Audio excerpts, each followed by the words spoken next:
Hello and welcome to this year's crazy wisdom session.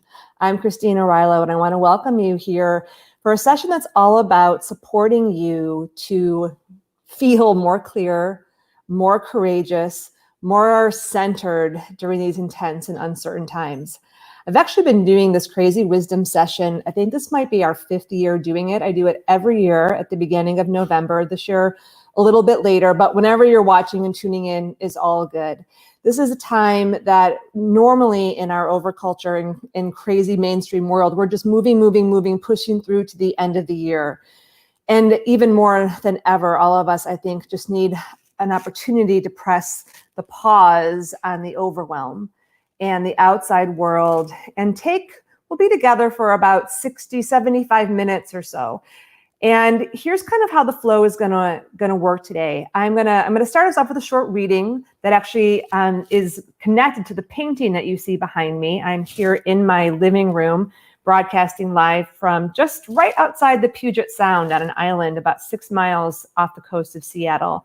And for those of you that are here live with us, go ahead and put your name and where you're rooted in at in the world. We're using YouTube technology and Facebook technology to be able to connect with everybody. And I've actually lit a candle for myself. I lit our fireplace. So I'm going to get us started. And then really today is also going to be interactive. So I invite you, if you have a piece of paper or a pen or a pencil, grab that as well.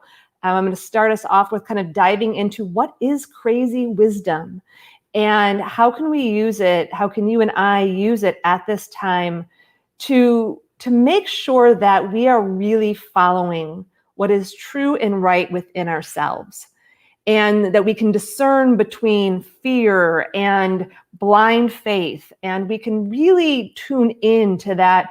Sometimes people call that smaller inner voice, but it's that part within you that actually knows what's true.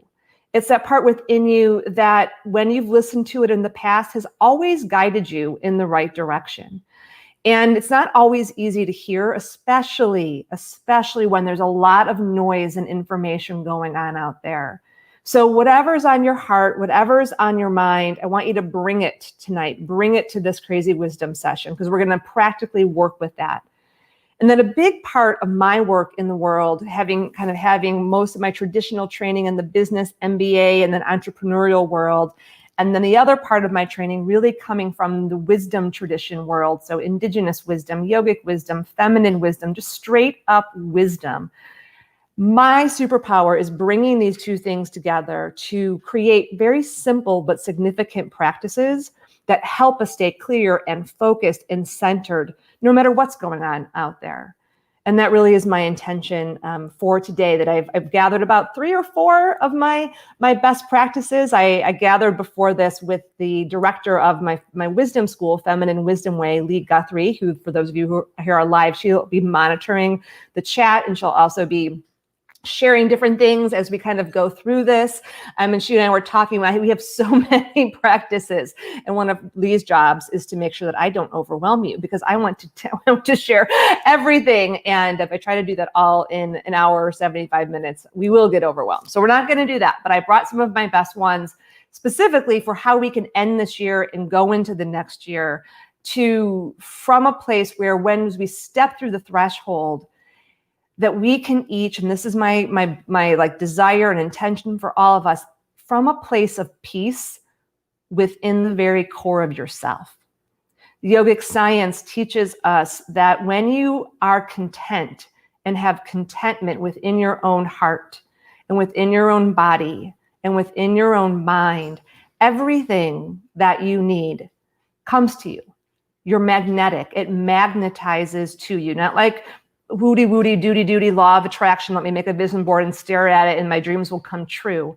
But it's much more about frequency and harmony and resonance and your field and your emotions and the vibes you put into the world. And when you are discontent and you feel fear and anxiety and worry and all of that in you, you push away and repel what it is that you actually need to receive, to stay centered and sustained and feel that deep peace. And in a non-intense time, that's challenging. In a super intense time, I don't know. I think it's like I always say to Lee and everyone else, I felt like we are in an extreme sports situation here. And if you're lucky, I mean, I feel very fortunate. I've been meditating for 20 years. I've been living the feminine wisdom way for over 15 years. I have a deep, deep, deep practice and a connection. I know my mind. I know my heart. I know my body. I know my soul. But that wasn't always true for me. But I've been practicing for so long that when I do get twizzled up and I get twizzled around, which I do, I know how to refine my center. And so whether you're a person who's been practicing and you know your mind and heart and you know your intuition, and you have like been awake and aware for many years, or you're a person who's like, I think I have an intuition, I'm not really sure. I'm the feminine, like I'm not sure what this lady's talking about. Full spectrum, totally invited. And so, because we were all going to start with this painting behind me, which is called The Seed. So I invite you just to close your eyes, take a breath. One of the first things we do whenever I'm having a wisdom session is we turn off the outside world, just for this next hour or so, to really tune in more deeply. What I hope you'll receive from that is not just more wisdom or more information, but really that you receive some wisdom and some inner transformation that can set you forward. So we always start with a short, simple, grounding, rooting in meditation. And this one's going to happen to be a short poem. But if you can close your eyes just for a moment, one of the quickest ways to get back to your center is to close your eyes, which turns off that outside world, and just find your way back to your own breath. Literally allowing yourself to inhale and exhale. And as you inhale, just allow your whole body to fill up with air, with breath. It's almost like if you had wings, your wings would be expanding out. And as you exhale, just imagining that navel point, your belly button, just going back to your spine. And take a really good exhale out through your mouth. It's called a cannon breath in yoga, almost like a, or it could be a gentle, cooling breath too. And these are the words I wanted to share with you. And you can keep breathing, just slowing us down so we can activate your parasympathetic nervous system so that you can actually receive what we're going to do tonight. This is called The Seed, and it's by a man named Todd Brown. It goes with the painting that's behind me. It was the first big girl adult painting I bought when I first moved to San Francisco in 2003, and it has traveled with me ever since, and I feel like it's really appropriate for our times. To not be afraid is our challenge. It is mine personally. We are given limitations of every form, and we believe in so few possibilities. And even those intending to help us build walls to contain our infinite spirits, for they too have yet to meet their truth. In all ideas, we are nothing. In the feeling, in the present moment, we are. There we release ourselves into possibility, into a feeling of abundance, that the life within us is more than all things without. It is there that justice is found, for justice is the falling away of lies in the presence of truth. Truth is within us. And in the moment that we surrender our lies, the life in each of us rises to find itself, to be realized. And our souls are made whole with one another. That our soul just is, that our life just is. That life is justice, the only truth. To not be afraid is the challenge, to surrender our mind to the pulse of life. So deep inhale and exhale, again, just releasing another layer of whatever needs to be released. In my new book, Overwhelmed and Over It, there's a chapter on there about how we don't want to manage stress. We want to release stress daily. It's another piece of yogic wisdom that when I've been studying yoga for about 20 years. In 2015, I did my yoga teacher certification in Kundalini yoga. And I really went deep in the realm of vitality, building it, and stress release, and so many yogic tools. I always say, thank God for the yogis. They left us a lot of tools. And one of the things that they talk about, which I talk about now all the time and so agree with, is that you're not here to manage stress. If you're trying to manage the stress and the anxiety and the worry and the amount of fear that's being triggered out there right now, it's kind of like managing a room of 2-year-olds. And eventually there's going to be a meltdown. Eventually there's going to be a revolt. And usually right now it's us, because the levels of intensity out there of fear and anxiety and overwhelm, they have heightened and they've been increasing more and more and more every year. I went back and I looked at the archives of my Feminine Power Time podcast, which I've been doing since 2015 or 2016 maybe. And I've been talking about increasing intensity and uncertainty for years. And what's happened where we're at right now is we've hit a boiling point, what I would call either a breakdown or a breakthrough point. If you and I were caterpillars becoming butterflies, we are in the goo. We are in the hot goo. And we're not going to wake up tomorrow and all of a sudden be like, oh my God, thank you, everything is back to normal. Like, that's not going to happen, because you know what? We don't want what normal was. What we are in right now is a personal, collective, generational, relational, planetary transformation. In July, I did a wisdom session called Sacred Transformation, and I talked about all these different levels of transformation that we're going through. Usually in the past, we've gone through 1, maybe 2, like maybe it's a personal transformation, but this is like on 6 different levels. So the fact that you might be feeling overwhelmed, or have anxiety, or feel worry, or be spouting off frustration, or feeling grief, or whatever the emotion might be. Some of us are more geared towards feeling emotions that are more watery, like heavy, like depression and sadness and grief. Some of us can kind of get off kilter in the realm of fire. We get angry, we get anxiety, we get worry. And just take a moment and take a little pause for yourself, because let's do a little self poll here. That I'm curious, how many of you, when you get off balance, when you get off kilter, do you go more towards the watery side, which is the stagnation, the procrastination, the depression, the grief, the sadness, the despair? Or do you get off kilter more from the kind of over fire? It's like worry and anxiety and anger and frustration, and you can kind of be short, like your nervous system. I'm more fiery. Like I have said to my dog, like last week, poor Sahaji. Sahaji's name in Sanskrit means to live in a state of peace and grace. Sahaji is my dog. She's my border collie. Noah's waving to me over there. So my border collie's name is Sahaji, and I named her that to call in that contentment and peace I talked about at the beginning. But the other day, I'm like, Sahaji, she was barking. If you have a dog, and it was like, you are on my last nerve. And I could just feel that edge. And people were asking me in my different leadership circles, like, how are you doing today, Christine? Or different, when I do my client mentoring, people like, how are you doing, Christine, today?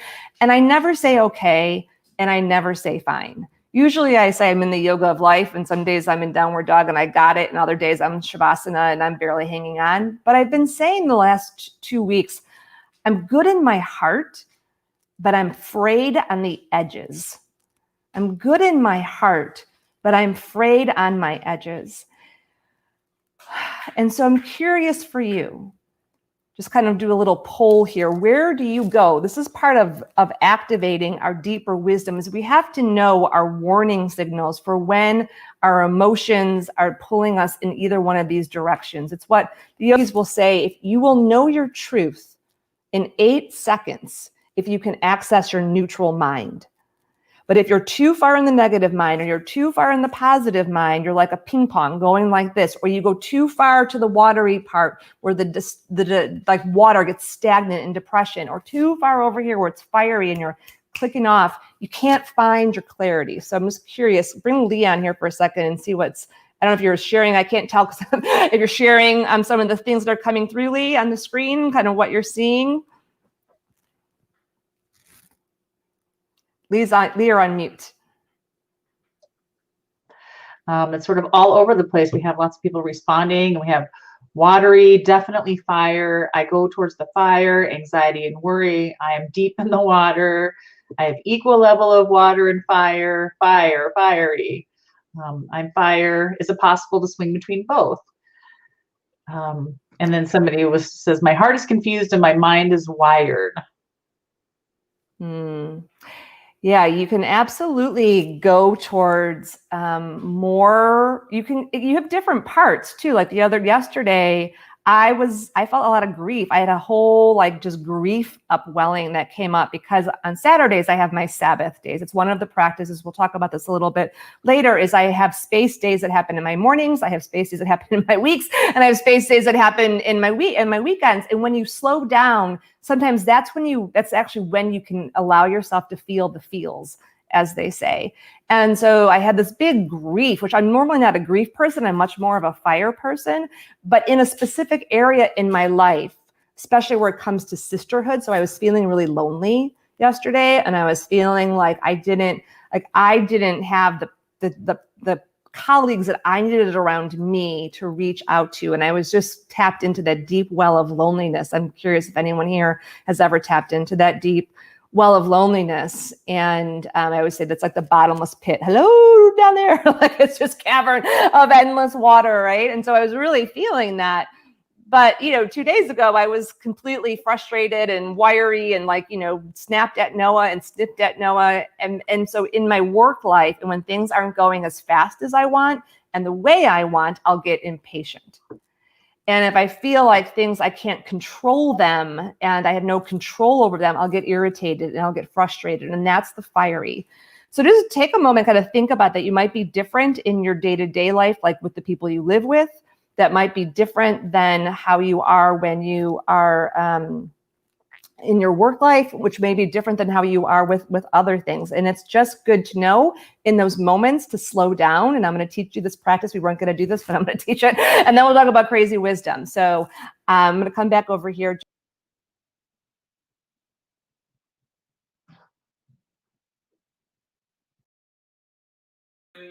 This is a practice.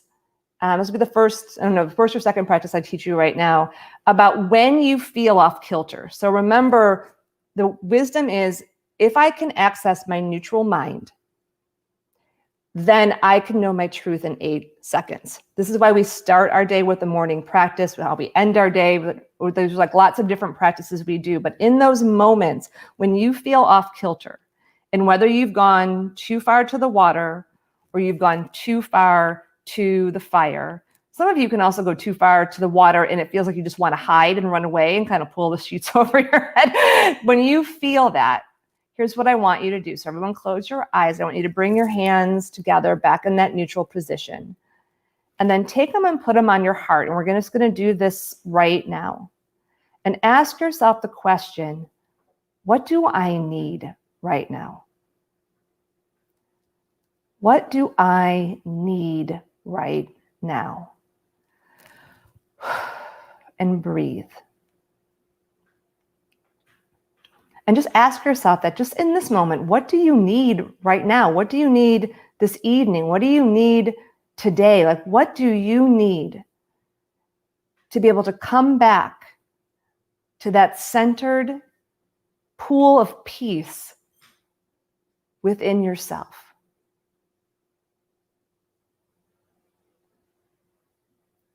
And then whatever emerges, for those of you that are live, type it up. I need what? It could be I need to receive something. I need support. I need to know that the universe has just got all of this. I'm a person who can take over responsibility for everything. And so I just need to trust that the universe has got all of this. So go ahead and put that up, and Lee will share a couple here on the screen. And so just write that question down. What do I need right now? And so in those moments when you're in reactivity, whatever it is,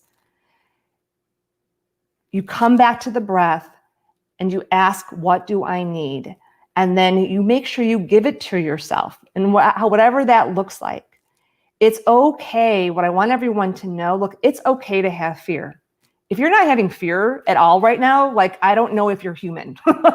Even those of us who have intense practices, we have fear. It's okay to have anxiety. It's okay to have worry. It's okay to lose your crap on, and say something kind of sideways to somebody. You got to go back and clean up on aisle 6, like I had, which had I've had what to do with Noah. It's okay. But you can't stay there.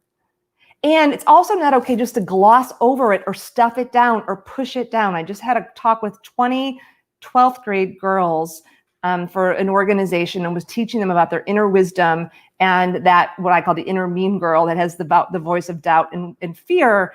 And a lot of them expressed how worried they are and how much anxiety they have.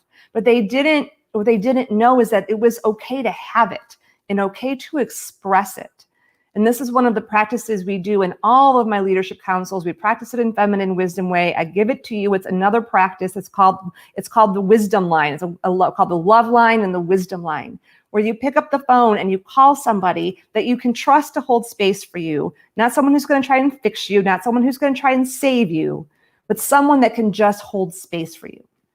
And you say to them, look, I am having fear or anxiety or I'm off kilter. Can you just hold space and listen and reflect? This is part of how our crazy wisdom works, how our wisdom works, our intuition works. This just happened to me on Friday. I have a dear friend, Shasta Nelson. Some of you may know her. She's an amazing being she writes a lot of book on friendship. And we have had a Femimind together for 5 years, and where we meet every month, once a month, and we support each other. And we've been doing that for 5 years. And then Friday, she texted me while I was leading my leadership group and said, hey, do you have a moment to talk? And normally she doesn't do that, in between our sessions. And I texted her back, I'm like, I'll be done in 10 minutes. And she called me. She's like, I'm grumpy. She's like, I'm grumpy. And I'm like, I've been feeling grumpy too. So we had a grumpy call where we just allowed ourselves to be grumpy. And we just were grumpy about all the things that we were feeling grumpy about. And then we also were like, that was like the fire energy. Like, we're grumpy, we're irritated, we're mad, whatever it was. And then we also allowed ourselves to say what we were grieving. She just made a move, and it wasn't a move that she anticipated moving. So she was grieving some stuff around that. I was grieving the fact that I think I'm never probably moving back to California. Maybe I will, but I was just grieving missing California and my friends. She's actually in California. My ability to just drive and, see my friends. I was grieving that. And as soon as we got the grumpies out and the grievings out, then we were actually able to presence our gratitude and say, okay, what are we grateful for? And then from there, we were able to say, okay, then what do we need right now? Grounding it into something. Like, what do we need?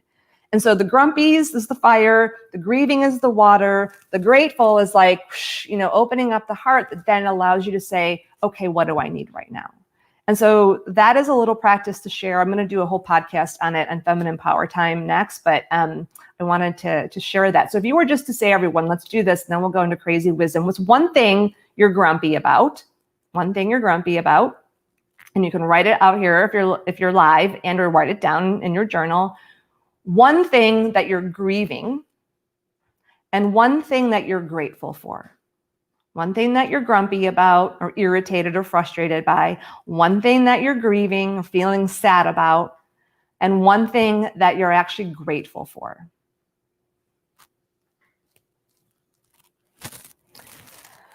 And then you can ask that question, what is it that I need? And I'm just seeing those come up, and it's okay. So no one here is going to try and fix you. No one here is going to try to do anything like that. I know we're on the YouTube and we know we're on the Facebook, but don't share your deepest ones, but share, be real enough. Be real enough. So while that's coming through, Lee, I'm just going to bring you back on and see if there's anything you want to add. And then Noah, we're going to go to crazy wisdom and pull up the crazy wisdom slide here in a moment. No, but I think somebody just brought up, Lisa says, grumpy about feeling isolated. And I think many people are feeling isolated. They're feeling fatigue, and they're really longing for really deep connection with others. That's what I'm noticing. Yeah, and it's okay to be grumpy, you all. Like if you try to stuff down the grumpies, they come out all kinds of crazy ways, and you can't get into that neutral mind. You can't be your best self. And so this is what we can do for each other.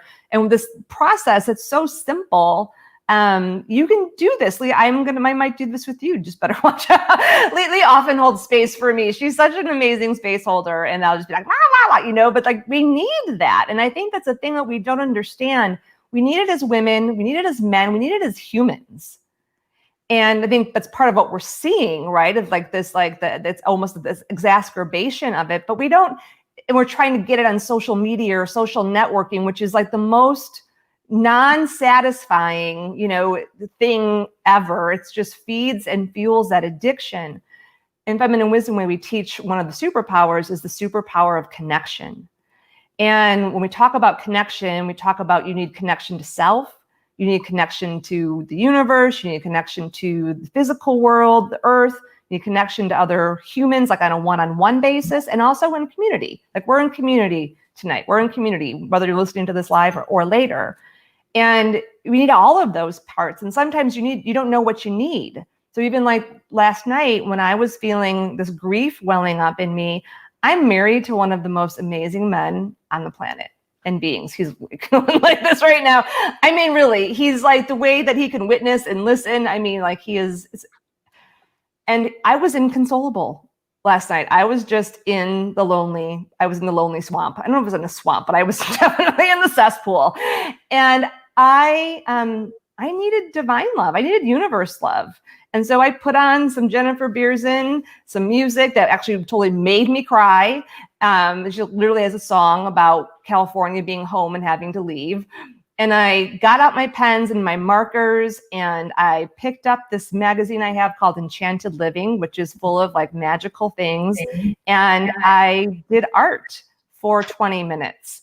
And I felt so much better after that. But because Noah, even he couldn't soothe that loneliness. And so I know well enough for myself, and I would love everyone to write this down. Know my body, know my heart, know my mind, know my soul. You need to know all four of those parts. And I surely didn't until I realized I hadn't been given that training. And I'm still knowing it more every day. But full permission, I hope, is what I want to give you all to feel the grumpies, feel the grief, feel the gratitude, all of them. Listen to the podcast because we'll go deeper on that too. And then reach out to a friend and share this with each other. And then ask yourself about that connection, like really being clear, what kind of connection do I need? Sometimes just being able to sit and watch the birds, is enough.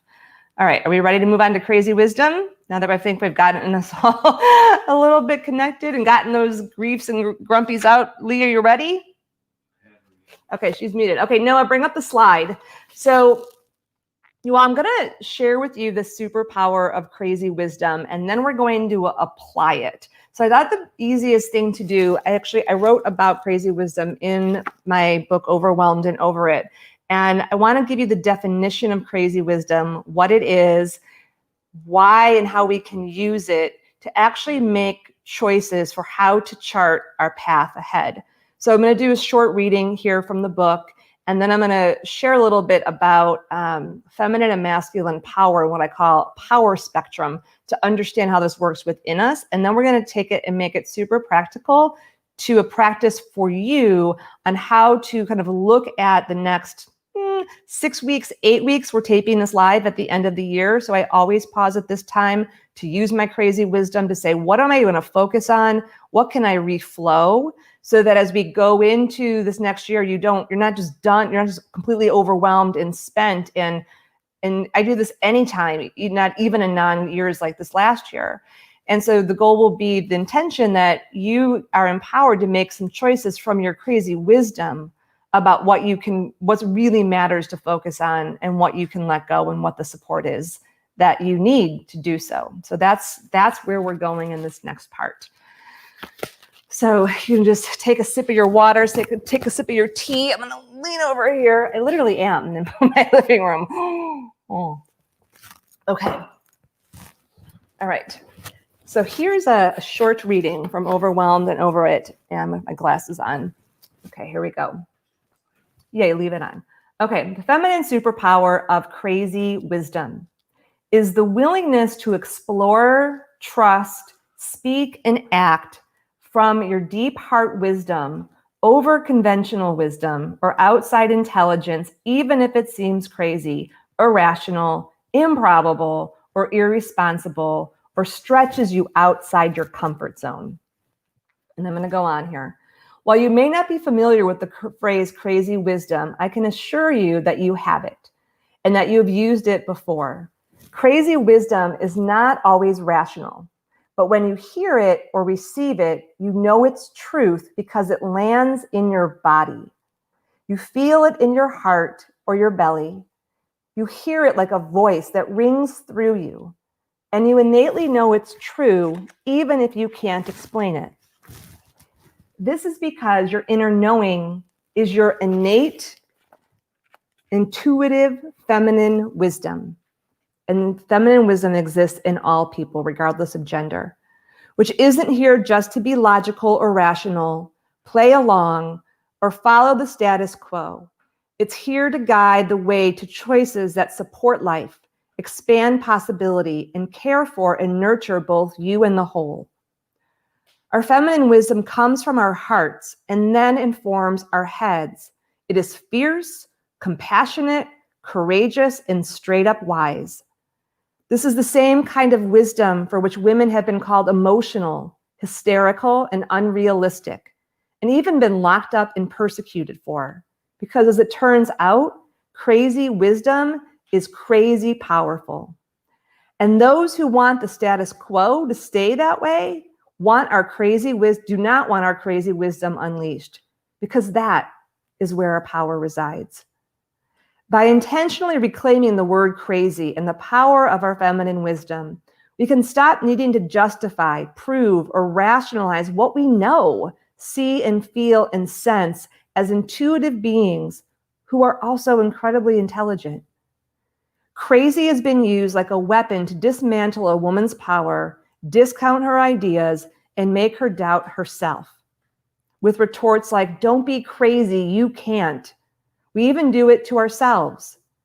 Have you ever heard yourself or another woman say, "I know this is going to sound crazy, but," or "Don't think that I'm crazy, but." You can take it off of that now and back onto me. By reclaiming crazy, we stop being afraid of being called crazy or being seen as irrational or emotional. The truth is, the overculture will try to brand you crazy when you dare to do things differently or speak up and out from your feminine wisdom.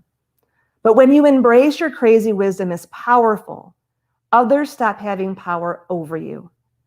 So what if instead of couching or discounting your innate knowing, you embraced your deep feminine wisdom without apology or explanation, even when, especially when, she had radical, non-normal, reality-breaking, soul-awakening, system-challenging, heart-invoking, crazy things to say. Now, here's the good news, loves. You all have already acted from your crazy wisdom before, more than one time. I want you to take a moment here with yourself and remember a time in your life when you chose to follow that deep, innate knowing, even though there were people around you that doubted you, even if there were people around you that were doing things differently, even if it caused you to step outside the norm or leave what would be considered the right path or the conventional path or the smart path or the successful path. You followed what was true for you, even if you had, which you probably did, your own inner doubt. And it can help to just close your eyes for a moment and kind of just do a little trip through your life and look at yourself when you were, a teenager. Look at yourself when you were college aged in your 20s. Look at yourself in your 30s and kind of just go through decade by decade and find at least one story. We call these crazy wisdom stories. Crazy wisdom is one of the 13 feminine superpowers we work with at the Feminine Wisdom Way, my wisdom school. It's also one of the superpowers that's foundational in getting out of overwhelm and self-sacrifice and burnout. And it's absolutely necessary if you want to be a leader in creating a new reality for yourself and others. And so one of the ways that we build confidence and courage is you remember, I've done this before. This is a practice for building trust, strengthening your trust muscle. So everyone, one instance. And if you can, close your eyes for a moment and see if you can see yourself like almost as an observer, watching yourself making this choice. And Lee, I'm having a moment. I'm going to share one of your stories and see if what you'll say as we kind of come back. But observe yourself. I'm thinking of Lee's story when she emancipated herself at the age of 17. The courage it must have taken to emancipate herself and move to a different city without her family and finish high school, which maybe that's what I'm thinking about for you, Lee. And so everyone just look at your own story. Lee, you go back and observe her. What was true about you in that moment that allowed you to trust that crazy wisdom? Now, here's the thing about crazy wisdom. It's not blind faith. It's not fruity tooty woody woody, like, I'll just hope it all works out. It's actually very grounded and rooted. And there's usually a fierceness in it. There's a knowingness in it. Like you can almost like feel it. For me, I can feel it in my body.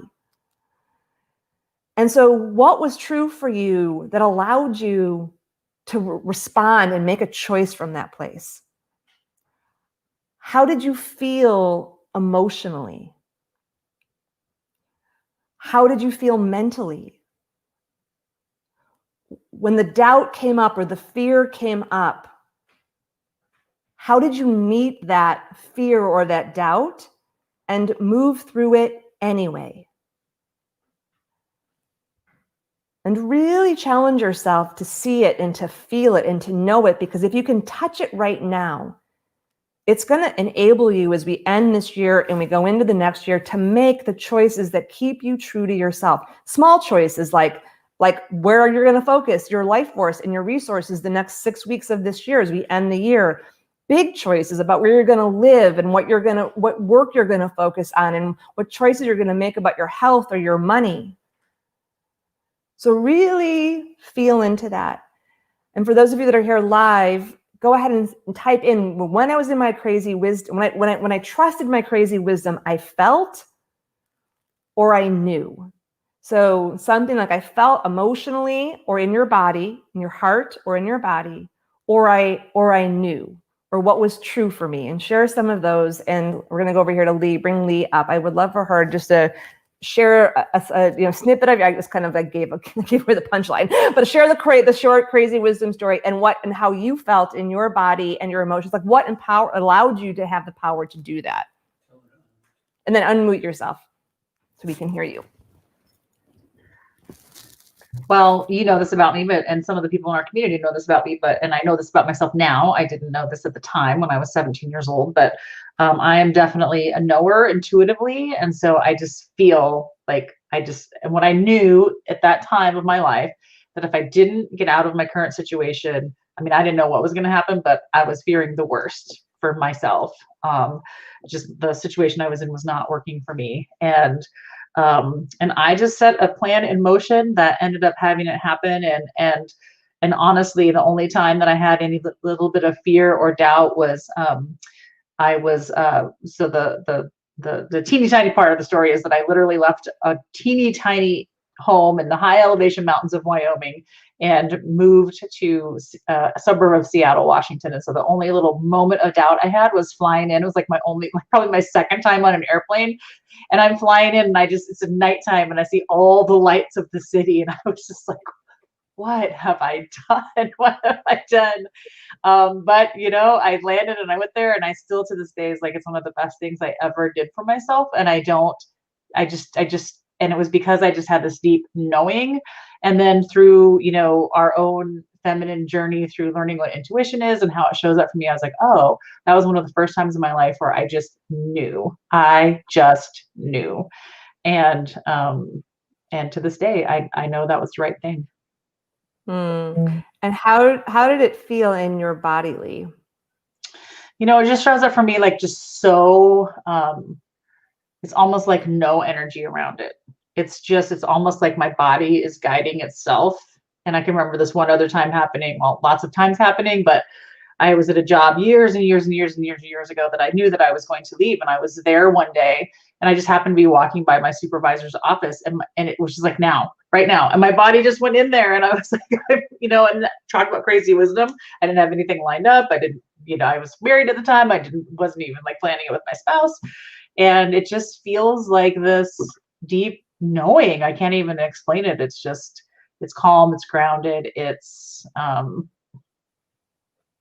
just like, I just know, which is a hard one to deal with. The other knowers out there know this, that because you can't back it up with data. You can't even back it up with saying like, oh, I wanted to throw up or my body felt this way. It was just like, you just know.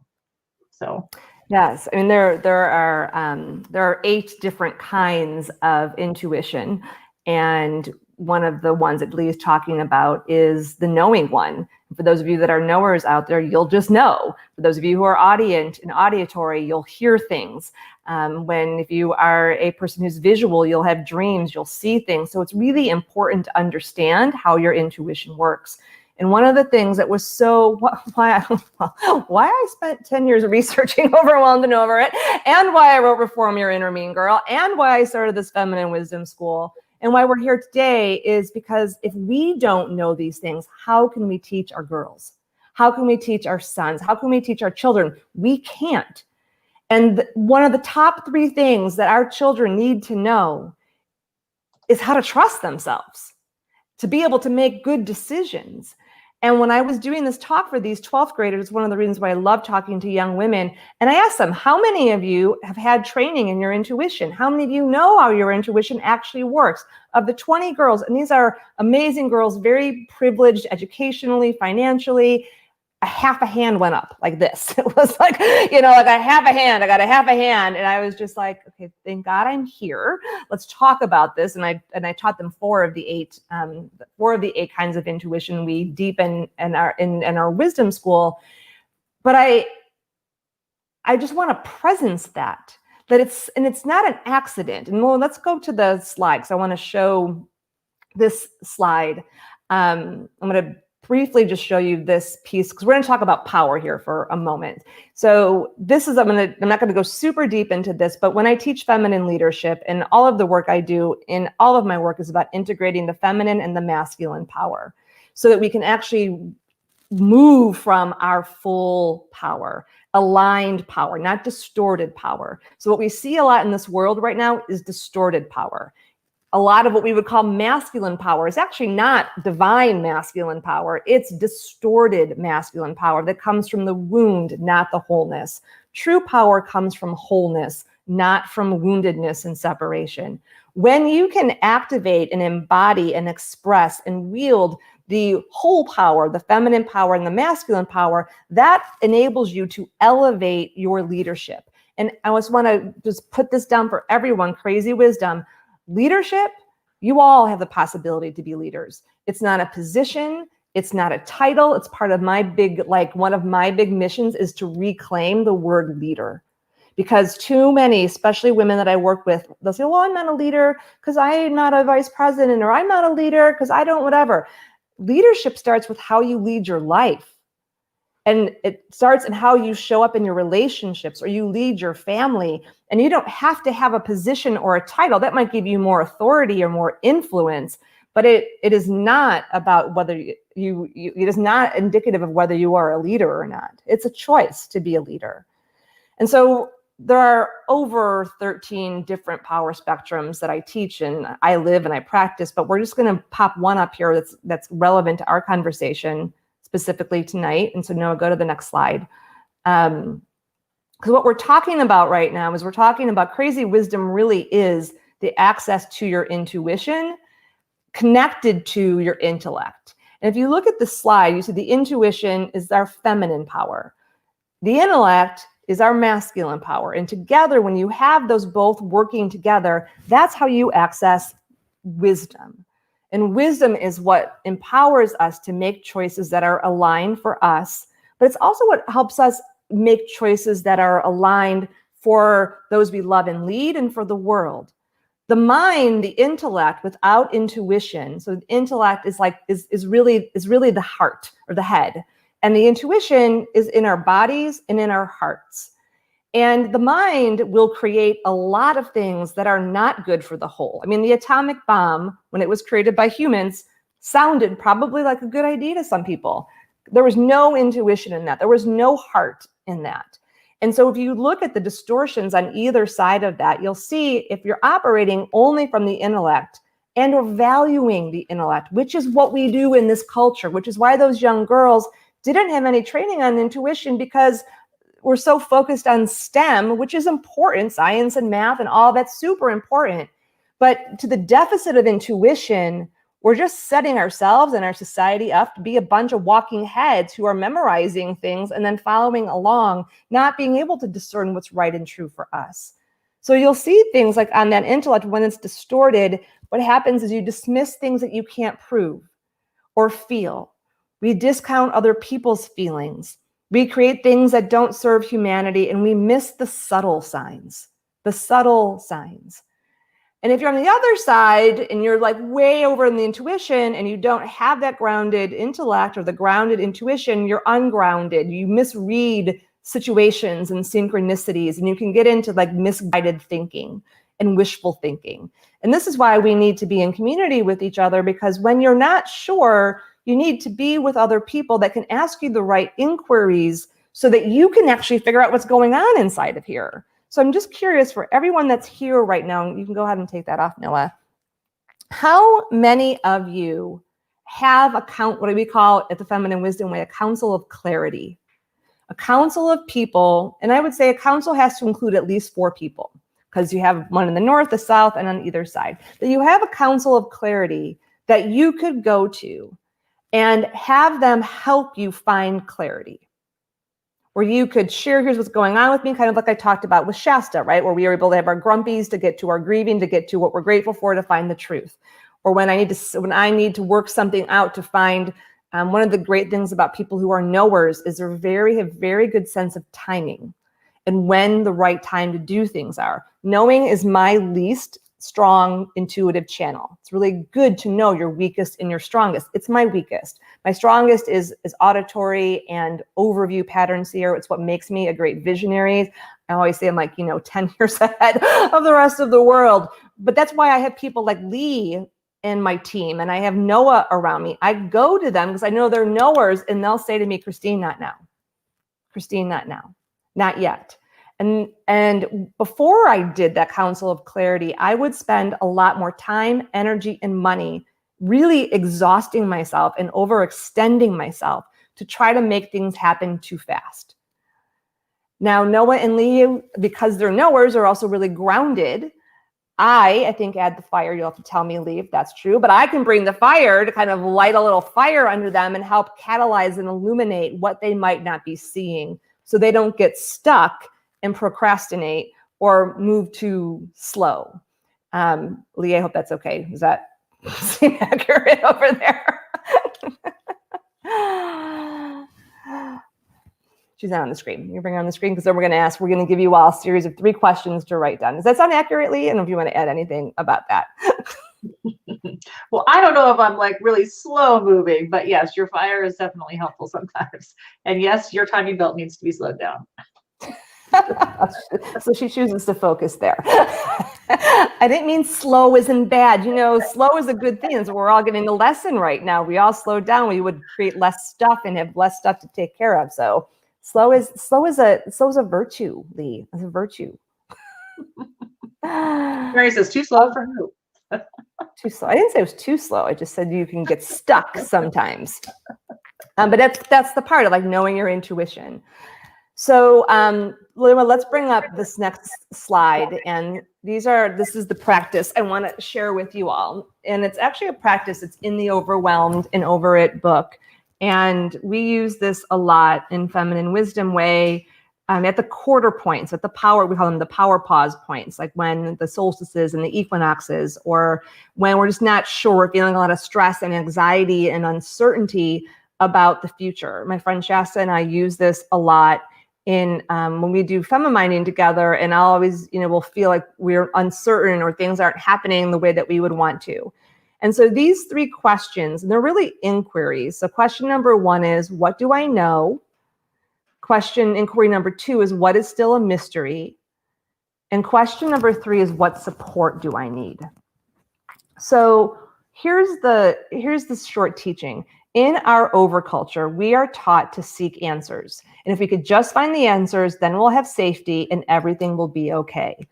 And that's not how the world ever really worked, but we have been fed this kind of false sense of security. If I can just get my 5-year plan, my 10-year plan.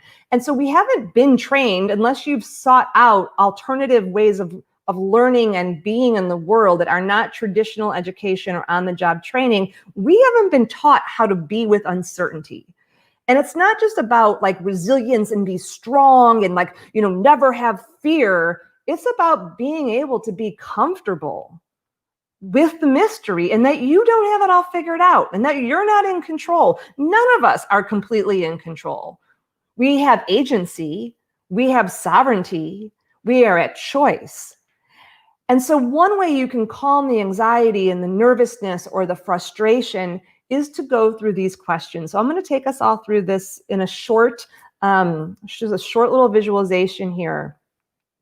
But my double dog dare is for you to take these and do this with somebody else in your life.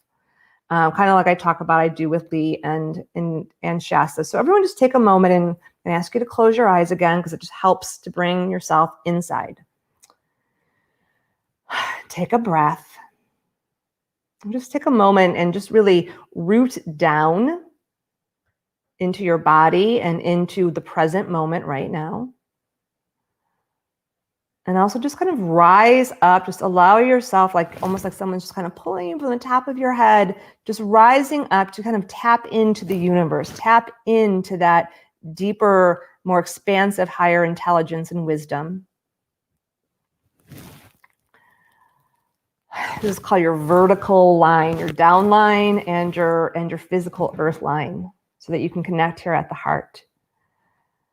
And as you stand here at this time frame, whether you're here live with us as we look into the last 6 weeks of this year and we look forward into the new year and what goes beyond that in a very uncertain time, or wherever you're looking from, and you look forward the next couple months, what do you know? What do you already know?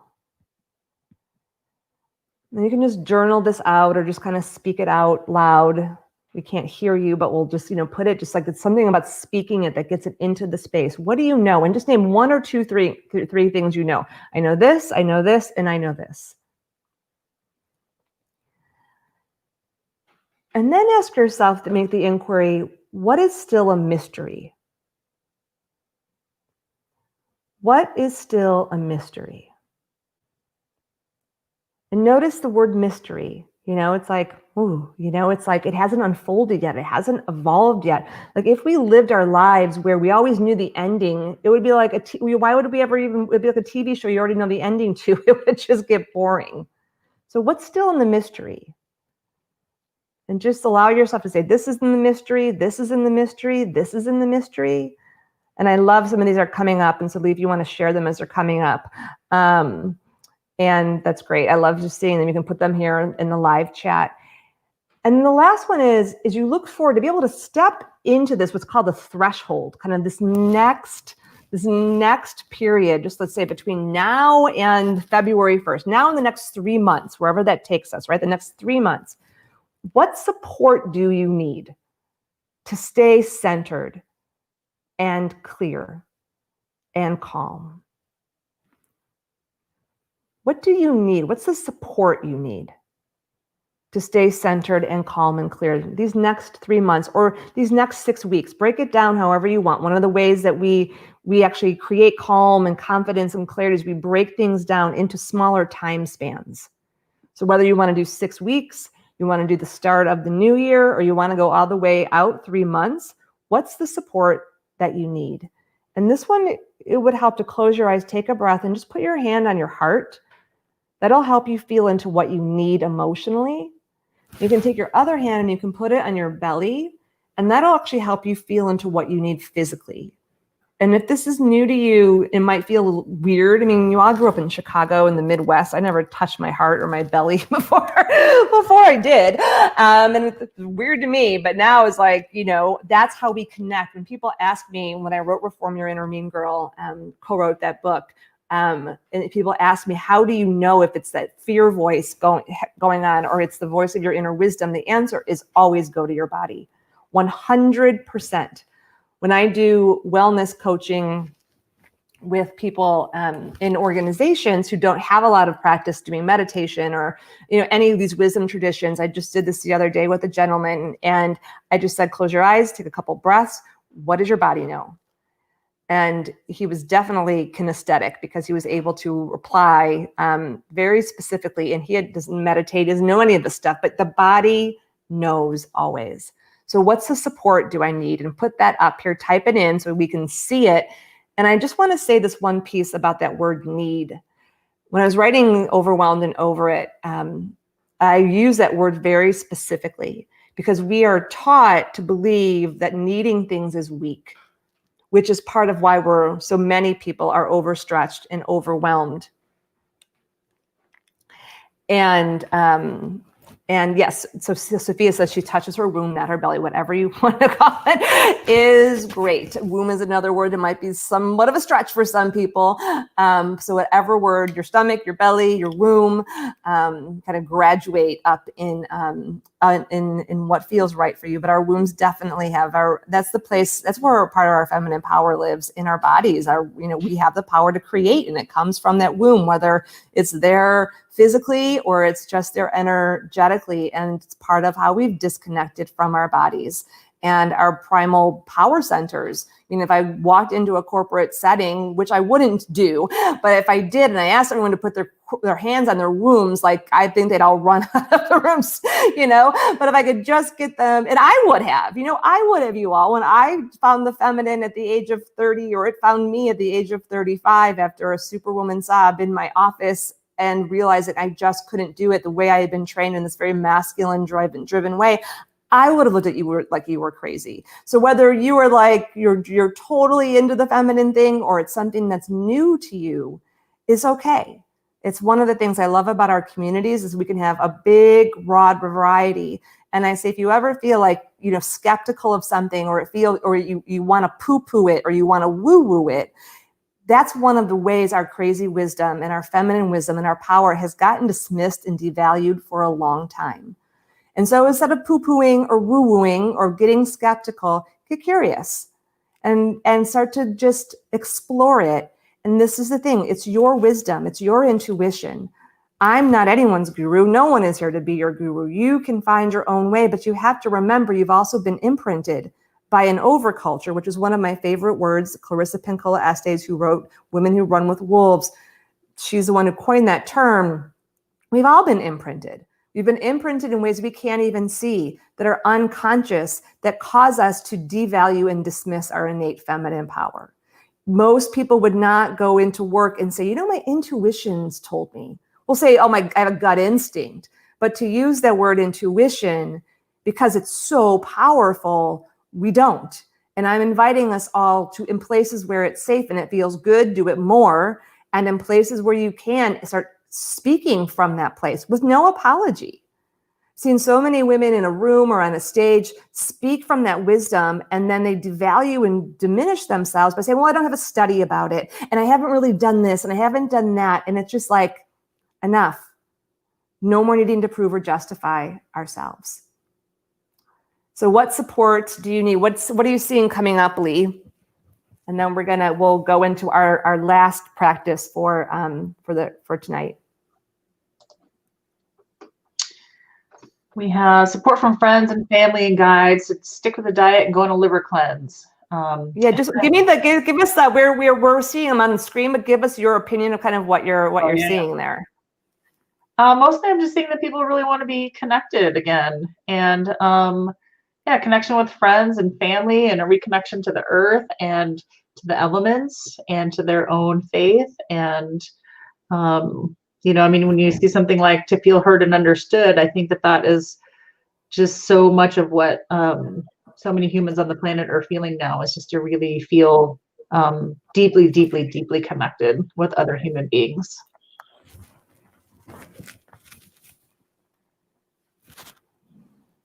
Awesome. I see Kathy up there put, or some, who it is? Oh yeah, Kathleen, asked me that did I move from California? I did. That's a crazy wisdom story all on its own.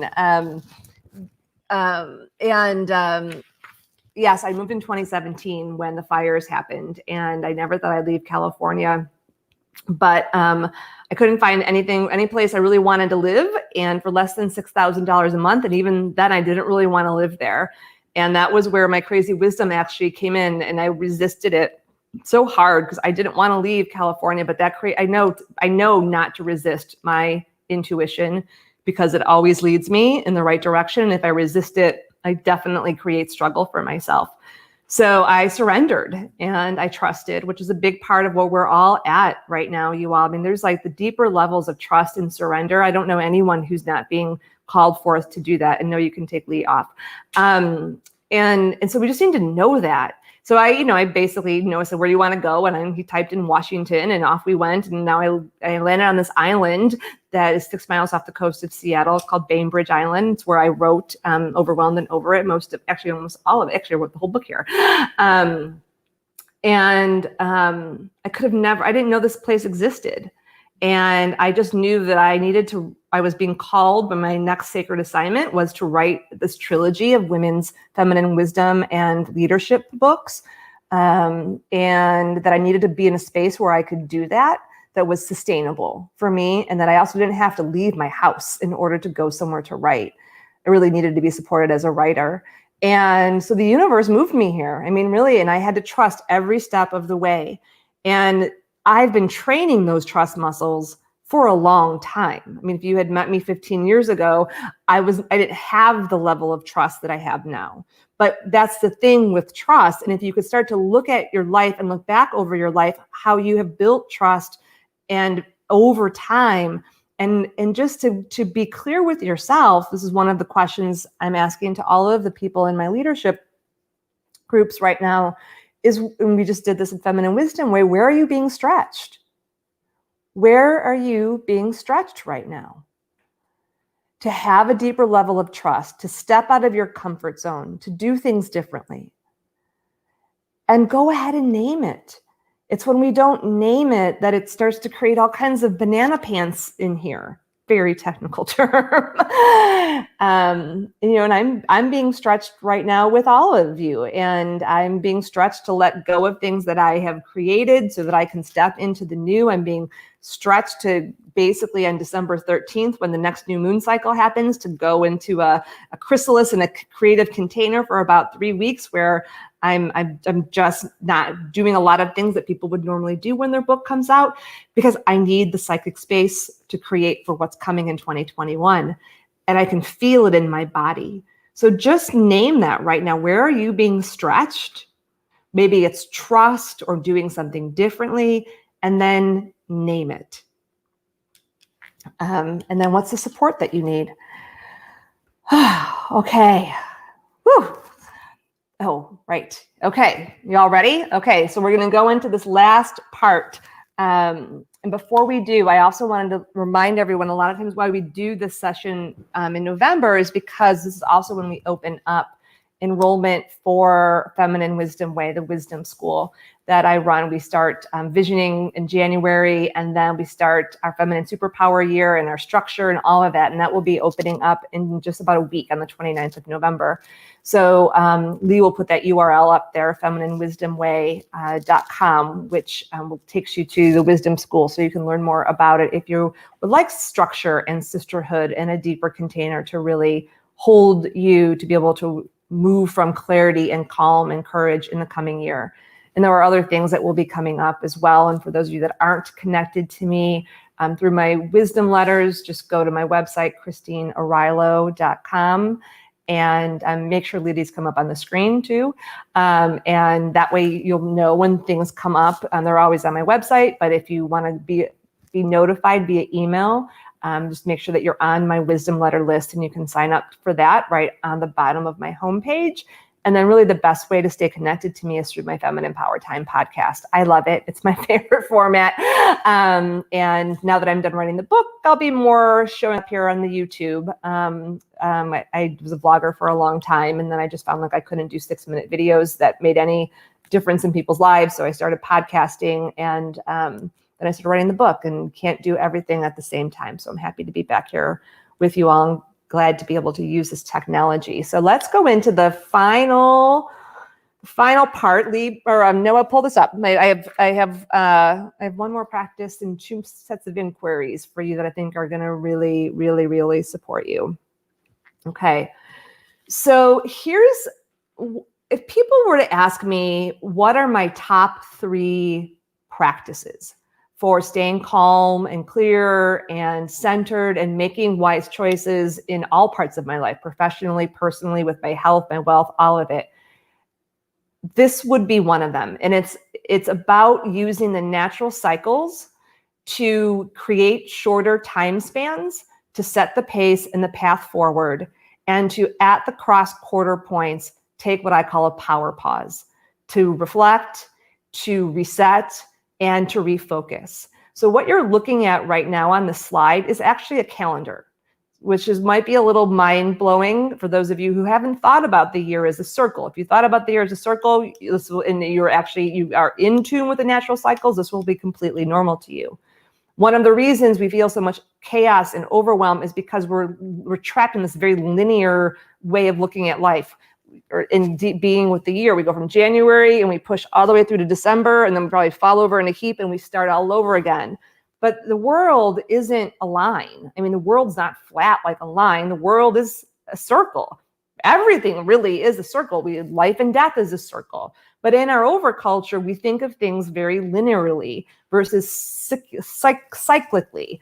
And when you see things cyclically, it does something to the human psyche. It calms us. It gives us a sense of space and time, not just time, but space and time.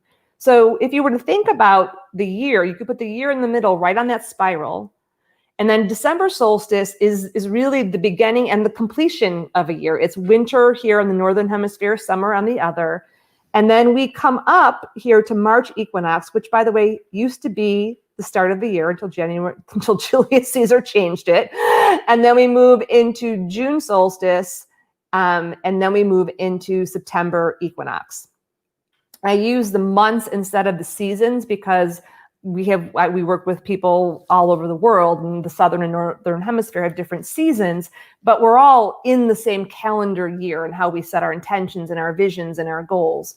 So we're like right down here right now for those of you that are here live with us. And so I was talking to one of the women that I work with that I do some corporate consulting work for, and she's like, yeah, we're going to push through to the end of the year. I was like, maybe let's not push through. Let's slow down and allow ourselves to all exhale. And I feel like a lot of us, I know for me, I have many things that need to be completed between now and the end of the year. But I'm kind of saying, what can I complete between now and December 13th? And what can I reflow so I can really have this time, basically December solstice through the beginning of January, to just reset.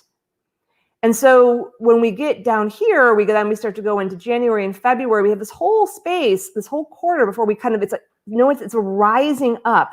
It's not a hit January and then you just pause, you just go. You're rising up.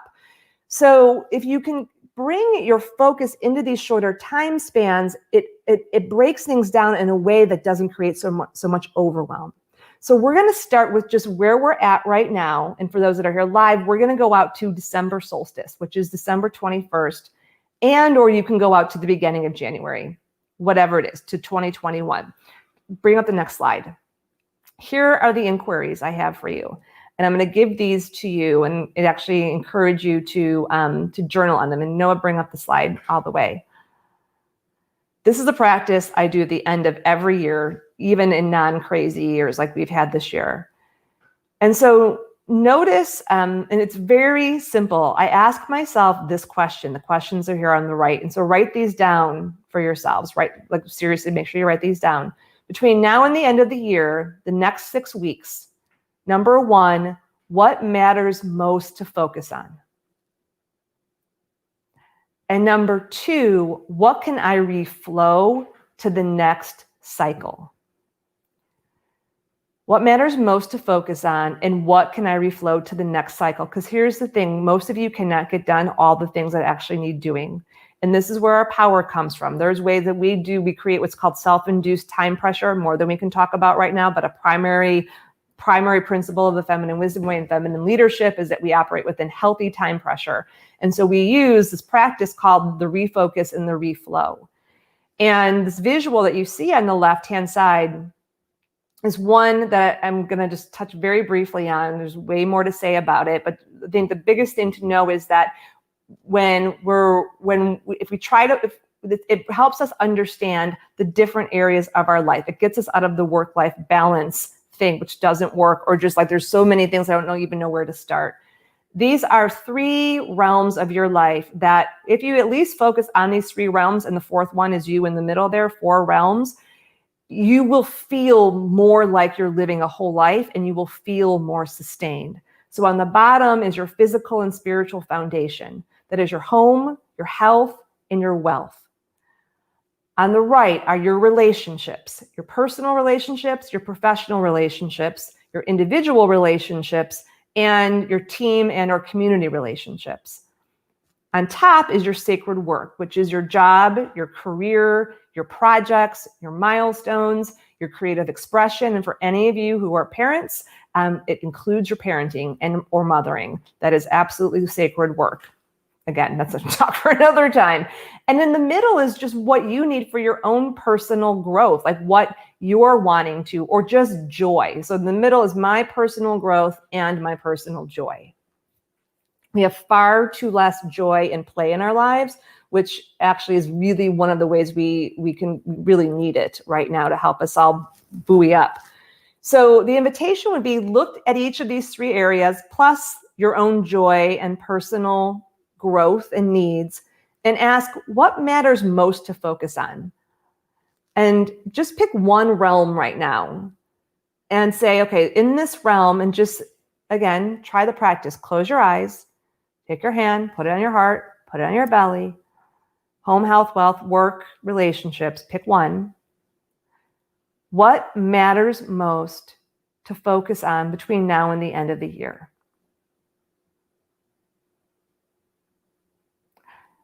And what can you reflow to the next cycle, to next year?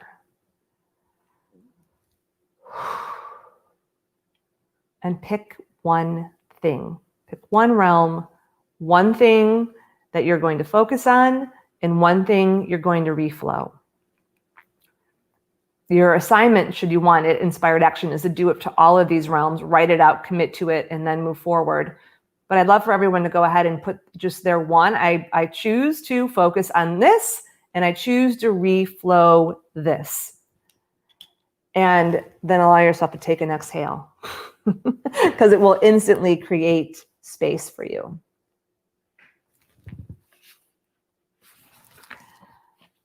All right, before we end with our last practice, I'm just going to bring Lee on here. So Lee, are you there? Where are you there? Okay. So Lee, I've been living this way for 14 years. How long have you been practicing these things? Well, I was thinking today it was the 6th year, but I think it's the 7th. It's 2012 when we met. Mm-hmm. Lee came to a retreat with that I put on in 2012. Another story for another day. Her inner mean girl said, "Get out of here," and her crazy wisdom said, "No, go in. Your life will be different." And here we are, Lee's. And I'm so glad you did, because you're such an amazing presence on this planet. My life is better for you. And I don't think I know I couldn't run the Feminine Wisdom Way School or the Path to Self-Love School without you. And so I just really appreciate you. And Lee was here with us when we just had our Sacred Rebel Vision Quest that we just had. And she's just an amazing presence and space holder. If you can't feel that through the video, she's in my south. So whenever I do a circle or a retreat or anything, I always have somebody in my south. And I'm just grateful that you always show up and do that for me and do it for the women that are in our communities, Lee. And so I'm wondering, from the place of the South, what would you add for all of us tonight as we get ready to wrap up? I'm going to leave us with one short practice before we complete for the evening.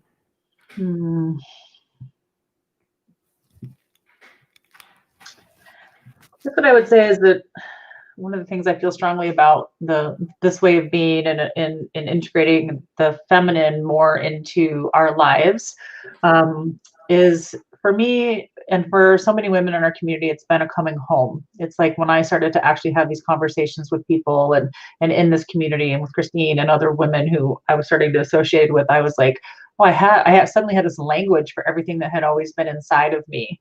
And permission to practice these things, permission that knowing within me was real, permission to act upon it, permission. And it wasn't always easy. I can remember one of the superpowers that we practice is receiving. And as a woman and as a strong woman and as a achieving woman, it was, and a woman growing up in my generation where we were supposed to be able to do everything on our own, actively practicing how to receive, whether that was a compliment or whether that was help from another individual, was a real stretch for me and still can be. But through the community and through just dedicated practice to this over the years, it really is, a way of being. And I've learned to call it, the guidebook to life that we never got because we didn't. And so, I mean, I know I speak for myself and so many other people in our community that have received so much from the wisdom that's available here that you've brought through, Christine, and the wisdom that other women bring to our community and the sisterhoods that are created and the sacred work that's coming onto the planet, because we all have a place to come and just like speak from our hearts and bring through the things that we've desired to for a very long time and haven't had the systems and the places for us to be able to do that. So I guess that's what wanted to be said. Beautiful. Thank you. Thank you. All right, dear ones. Well, if there are, here's how we're going to end tonight. It's one of my favorite practices. It is how it's called the holiday harmonizing practice. And Noah, you can bring it up here real quick so people can actually see what it looks like. And it's a practice we do in the Feminine Wisdom Way to be at choice and be empowered to make our choices. And, this holiday, even though people aren't going to be traveling as much and all of that, there's still plenty of opportunity. Like I'm just like looking at the Black Friday, Cyber Monday stuff and just want to be like, can we erase all of that from our culture now, please? I mean, I didn't even like it when I worked in retail. I mean, this is not good. This is not coming from wholeness at all. So there's still so many ways in which you can get pulled off center, and how you end your year can really support you how you start your new year. And so my prayer for everybody is that we give ourselves permission to receive what we need so we can replenish, we can reset, we can have the space so that we can rise up in through the year through January. We spend the whole month of January visioning and dreaming and setting intentions and feeling in, so that by February 1st, then we're really ready to move towards spring equinox, which is the natural time to start emerging, just like in the Northern Hemisphere, things are happening here. So one of the practices we do, and you can do this just like we're going to do right now at the end of the year, but you can always also do this, like if you're going to go like visit somebody, like say your parents, or somebody that's sometimes challenging, and you can do this practice for that. You could do this practice for like if you're going to an intense week or an intense day. We're going to do it for this time period as we're completing this year. And the question is really, the practice is called the harmonizing. We choose harmonizers, 3 words of how you actually want to feel as you walk through this time period. And in this case, when you wake up on January 1st. So the questions, the inquiries are, how do you desire to feel these next 6 weeks? And how do you desire to feel when you wake up on January 1st? And if you were to do this, like if we're doing it through a shorter period, a weekend or a week or a day, you would just change the time period. So let's all, again, you got to tune in to the heart again, because that's where your intuition is. Take a hand, one hand on your heart, because that'll connect you to your emotion. One hand on your body, or on your belly or your womb or wherever you want to put it at, and just ask yourself and kind of just take a moment, and we're going to just look at this time period as we complete these next 6 weeks, these next few weeks of this calendar year. How do you want to feel as you walk through these next few weeks, as you complete this cycle?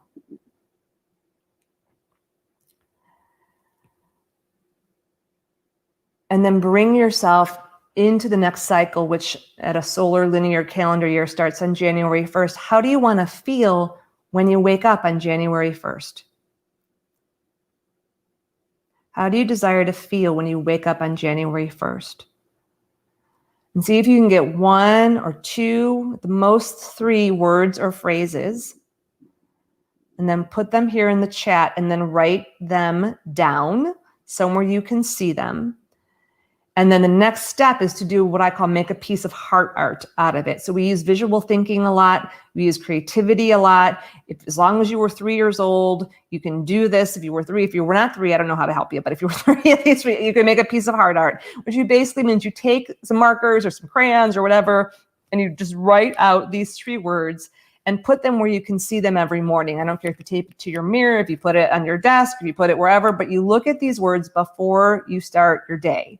You look at these words, if you can, when you end your day, part of your bookend practice. If you get twizzled out, if you get tweaked out, this becomes a reharmonizer. You come back to those words, and it supports you to make choices. No, you can take it off. And so as you make the choices, for me, like one of my words are usually, I haven't done mine yet for this year, but last year they were like radiantly vibrant, clear and clean, and I can't remember the last one. It didn't mean that I didn't eat a cookie or I didn't drink wine or I didn't eat sugar, but I was very conscious to how much I consumed. I long ago stopped doing things out of obligation and guilt and all of that around anything regarding the holidays. But I've seen people use this so they stop doing things that just they don't fit. They're a waste. They come from habit. They come from pattern. They come from obligation. They come from guilt. And the world doesn't need any more of that.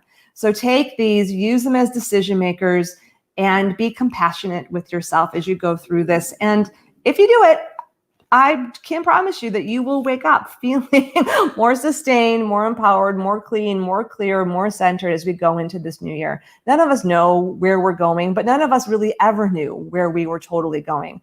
It's all an illusionary thing to help us feel safe. And the truth is that safety and that security that we're looking for, that has to come from a deep inner connection to ourselves, to our souls, to our heart, to this physical earth, to something bigger, the universe. And part of the reason this planet is where it is at is because things like the soul and the heart have been ripped out of and X'd out of anything unless it has to do with religion. And the heart and the soul, it is not just the area of religion, it's the area of humanity.